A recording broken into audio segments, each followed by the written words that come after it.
गोंदिया जिलाधिकारी कार्यालय में पत्र परिषद में पत्रकारों के बीच जिलाधिकारी प्रजीत नायर में जिले की अनेक समस्या जिसमें महसलन विभाग, जिला परिषद, अन्य विभाग की लचर व्यवस्था दुरुस्त करने हेतु आज बेटर गोंदिया मित्र अप का उद्घाटन। सैकड़ों नागरिकों को अपर समस्या का निदान का लाभ होने की बात जिला अधिकारी ने की। ये उल्लेखनीय है कि सतीश पारधी की रिपोर्ट। ये ऐप लोगों के लिए साथ ही साथ प्रशासन के लिए भी कितना उपयोगी सिद्ध होगा इस विषय में। प्रशासन एक तरफी कार्यभार नहीं, मतलब तो करवा के देती है। तो मेरी अपेक्षा वही रहेगी कि अब तक जो मुझे यहाँ पे 21 महीने का जो तजुर्बा है उसमें यही है कि मेरे पास जो आने की जो मात्रा है बहुत कम है। इसका कारण भी ये है कि जिलाधिकारी कार्यालय तक पहुँचने में भी उनको बहुत तकलीफें होती है। ये थोड़ा सिटी के जस्ट लगत में है। त्याच्यामध्ये लोकांना एक माध्यम देण्यात आलेलं आहे ज्याचा वापर करून ते प्रशासनापर्यंत पोहोचू शकतात। याची संकल्पना खूपच सोपी आहे। एक नंबर आहे 7875 441601। याच्यामध्ये नंबर ॲड करून जर तुम्ही हाय असं व्हॉट्सअप केलं तर त्याच्यामध्ये एक मेन्यू येतात ज्याच्यामध्ये तुमचं नाव, तुमचं कोणत्या ठिकाणातून तुम्ही बोलत आहे आणि तुमचा काय समस्या आहे किंवा तुम्हाला काय सुझाव द्यायचा असेल ते तुम्ही या नंबरचा वापर करून तुम्ही आमच्यापर्यंत पोहोचू शकतात।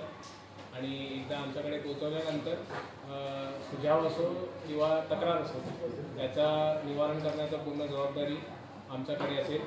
आणि याची संकल्पना असा आहे की पूर्ण जिल्ह्यामध्ये कोणत्याही तालुक्यातून कोणत्याही व्यक्ती जर त्यांना जिल्हा प्रशासनामध्ये कोणत्याही एक घटक असेल त्यांच्यापर्यंत त्यांना पोहोचायचं असेल तर त्यांना फक्त या नंबरमध्ये त्यांचा जे काय तक्रार असेल ते नोंदवायचं आहे आणि याचा खातरजमा करणे की तो तक्रार कोणत्या विभागाची निगडीत आहे, कोणत्या प्राधिकरणाची निगडीत आहे हे संपूर्ण जबाबदारी आमचं असणार आहे।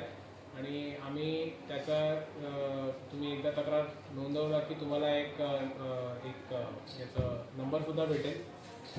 तुमचा तक्रारचा नंबर काय ते तुम्ही ट्रॅकसुद्धा करू शकतात की या तक्राराचं काय झालं आणि तुम्हाला याच्यामध्ये त्याचा तक्राराचं पूर्ण निवारण करण्याचा हमी आम्ही घेतो आणि याला टाईम बाउंड पद्धतीने तुमच्या समस्याचं हल करण्याचं एक पद्धत आम्ही आज इथे याचं उद्घाटन केलेलं आहे। प्रेसच्या माध्यमातून सर्व गोंदियावासियांना एकच विनंती असणार आहे की तुम्ही जिथे जिथे तुम्ही फिरत असेल किंवा तुम्हाला सर्वसामान्य जीवनामध्ये तुम्हाला काय पण प्रशासनचा निदर्शनास काही गोष्टी आणायच्या असेल तर तुम्हाला माझं कार्यालय किंवा तहसीलदार किंवा तलाठी किंवा ग्रामसेवक यांचं कार्यालयापर्यंत न जाता तुम्ही डायरेक्टली हा नंबर वापरून तुमचा जे काय समस्या असेल तुम्ही आमच्यापर्यंत पोहोचू शकता। त्याला सॉल्व करण्याचा पूर्ण जबाबदारी आम्ही घेऊ। सर जैसे इसमें कभी कुछ दिक्कतें आती है तो अक्सर ये देखा गया है कि उनको पता नहीं रहता है कि कौन से डिपार्टमेंट से संबंधित है। तो उसमें हमने इसको ओपन रखा है कि आप अपने प्रॉब्लम का सिर्फ वर्णन कीजिएगा और उसका दखल लेके कौन से विभाग से वो संबंधित है वो डिसीजन हमारा रहेगा कि उस विभाग को अवगत करना और उनसे वो काम करवा के लेना। असतात समजा जर एखाद्या फेरफाराचा विषय असेल तो फेरफाराचा जे RTS आहेत त्याच्यामध्ये तो 15 दिवस दिलेला आहे की त्यांच्याकडे आल्यानंतर तू नोटीस काढतात आणि मग ते फेरफार करतात। जर त्यांनी समजा एखाद्या मोठ्या रस्त्याबद्दल जर सांगितलं तर त्याच्यामध्ये तो थोडा नुआन्स्ड आहे।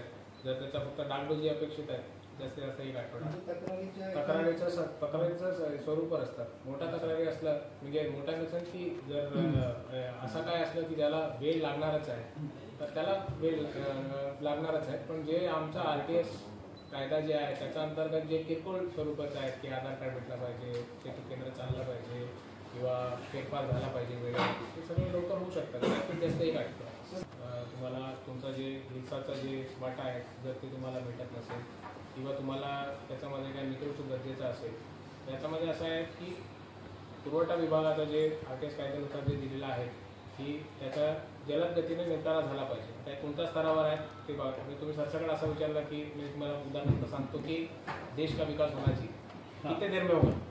वैसे अगर उनको पता चलता है तो भी वो एक रूप से वो भी उसी का हल है कि ठीक है ये मुझे प्रॉब्लम आ रही है, इसका अगर हल करना है तो इसमें इतना टाइम एक सरकार को या शासन को कार्रवाई करने के लिए टाइम लगेगा. ये भी अगर उनको माहिती दिया जाए तो कंट्रोल रूम का एक संकल्पना इसमें ये भी है कि प्रॉब्लम को लेके समाज के डिपार्टमेंट संबंधित डिपार्टमेंट को दिया जाएगा. संबंधित डिपार्टमेंट उसका हल करके एक तो उसका हल होगा या फिर उसमें जो प्रेजेंट कार्यवाही चल रही है उसका स्टेटस उसको जो जिसने भी तकरार किया उस तक पहुँचाया जाएगा. किया है प्रॉब्लम उसमें अलग अलग प्रकार के आएंगे.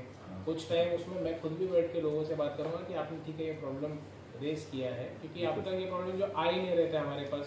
ये हमारे लिए भी ये नॉवल है कि इसमें ऐसे ऐसे प्रॉब्लम्स आएंगे जो अब तक अलग अलग अपने सोशियो इकोनॉमिक लेवल के हिसाब से लोग मेरे तक पहुँचते या फिर तहसीलदार तक पहुँचते हैं, एसडीएम तक पहुँचते हैं. ऐसे ऐसे प्रॉब्लम्स आ जाएंगे जो समझने के लिए ही ये हमने एक नॉवल तरीका अपनाया है. इसमें हमारी इच्छा ऐसा है कि अगर मैं भी खुद भी अगर उसमें बैठता हूँ लोगों से बात करता हूँ तो मैं भी लोगों तक ही पहुँच रहा हूँ.